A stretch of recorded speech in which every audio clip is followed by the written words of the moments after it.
once again.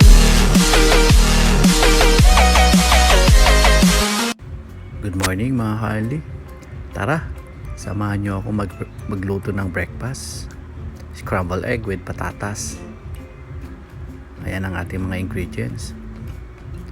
Bali yung ating itlog, nilagyan ko siya ng ibap konti para medyo mas malasa ang ating scrambled egg.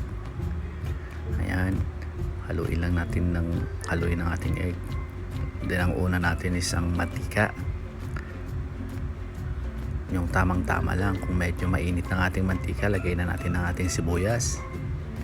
Siyempre, susunod natin ang ating bawang. Antayin natin silang maging brown.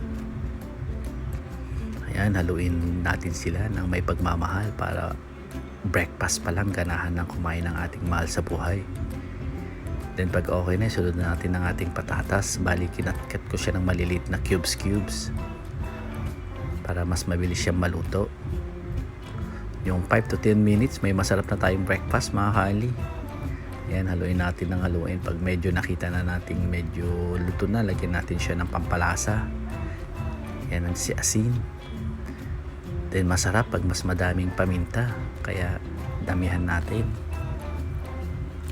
Yan, lagyan natin ng pampalasa. Then haluin lang natin ng haluin ulit mga ka-early.